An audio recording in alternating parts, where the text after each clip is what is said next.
तो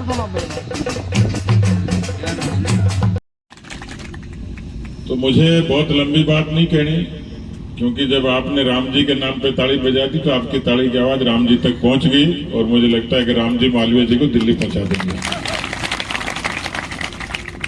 आदरणीय मालवीय जी, आदरणीय हमारे कनकमल कटारा जी, बहन कृष्णा जी, राजेश जी, हमारे सुभाष जी, और यहाँ पर जितने हमारे प्रमुख लोग हैं, मनोज सिंह जी, प्रदीप दीक्षित जी, ललित कुमार जी, जैसे जी के साथ सुभाष जी फ्री आता है ना, बाजार में जाते हैं, एक बनियान खरीदो एक बनियान फ्री, एक बिस्किट का पैकेट करो एक बिस्किट का पैकेट फ्री, एक साबुन खरीदो एक फ्री। तो ये बांसवाड़ा में स्कीम चल रही है, डूंगरपुर बांसवाड़ा में, कि मालवीय जी और मालवीय जी के साथ सुभाष जी। मैं मालवीय जी को कह रहा था, कई बार दूल्हा अलग हो जाता है और बारात पीछे छूट जाती है, लेकिन यहाँ तो बारात भी साथ साथ ही चल रही है, तो बहुत बड़ी संख्या में लोग जुड़े हैं।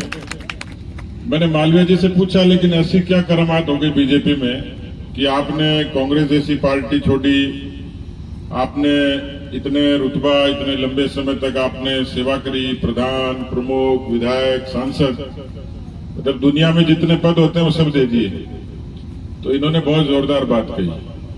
इन्होंने कहा कि ये पार्टी मैंने अपने स्वार्थ के लिए नहीं बदली, मैंने सिर्फ दल बदला है, पार्टी बदली है, दिल नहीं बदला।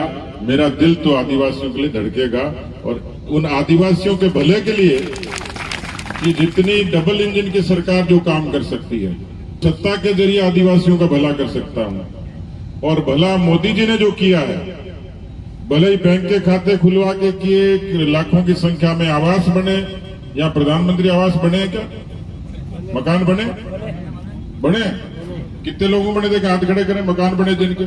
अरे वाह, अच्छा 6,000 रुपए प्रधानमंत्री किसान सम्मान निधि मिलती है क्या? 6,000 रुपए खाते में आते हैं? अरे वाह जी वाह। और जनधन के खाते, उज्ज्वला, आवास, आयुष्मान का कार्ड भी, इतनी सारी योजनाएं, ये सारी योजनाएं आदिवासियों का जीवन बदलने के लिए।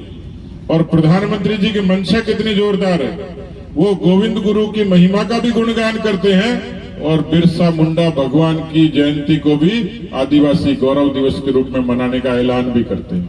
ये सामान्य बात नहीं। इस देश को संविधान बाबा साहब ने लिखा, जनजाति के लोगों को अधिकार दिए, लेकिन जो सरकारें कांग्रेस पार्टी की 55 साल में रही, उन्होंने सहूलियत देने का काम नहीं किया। और इसलिए उनके सम्मान का काम, जिन्होंने आपको आरक्षण दिया, उनको सम्मान का काम भी अटल बिहारी वाजपेयी जी ने किया।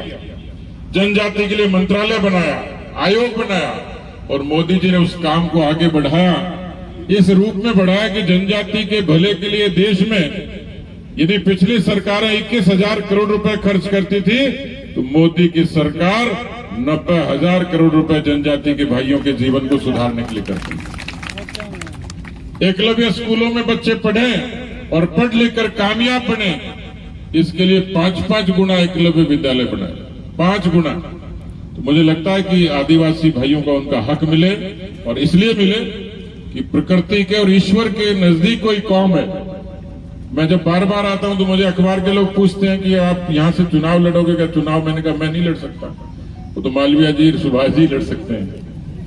लेकिन ये जो सरल, सीधे और सच्चे जो लोग हैं, आदिवासी बहन और भाई हैं, ये प्रकृति के भी नजदीक हैं, ईश्वर के भी नजदीक हैं, लेकिन ये तरक्की की रोशनी से दूर थे। हम लोगों की जुबान और कलम से इनके जीवन के लिए कुछ बन पड़ सके तो हम अपना जीवन को धन्य समझेंगे। एक सौभाग्य हमारे बीच में आया है कि महेंद्रजीत मालवीय जैसा मजबूत, एक पैरोकार, दमदार, जो दिल्ली के खजाने से पैसा लाकर डूंगरपुर और बांसवाड़ा की जनता का भला कर सकता है। मैं यहाँ धन्यवाद दूंगा हमारे कनकमल कटारा जी का। राजनीति में लोग ईमानदारी ढूंढते हैं, सज्जनता, सरलता ढूंढते हैं, आचरण ढूंढते हैं। आपने इस क्षेत्र के जनप्रतिनिधि के नाते विपरीत परिस्थिति में भी आदिवासियों की सेवा करने के लिए खूब परिश्रम किया। मैं आपका बहुत बहुत धन्यवाद देता हूं, पार्टी की तरफ से आपका अभिनंदन करता हूं। और जो आपने ताली बजाई दी थी कि एक के साथ एक फ्री है, तो सुभाष जी के बारे में ज्यादा कहने की जरूरत है ही नहीं, क्योंकि जब आप मशीन पर बटन दबाओगे और वो टी की आवाज आएगी तो दूसरी मशीन में भी वही आवाज आएगी, लेकिन वो आवाज कमल के खिलने की होगी, मालवीय जी के और सुभाष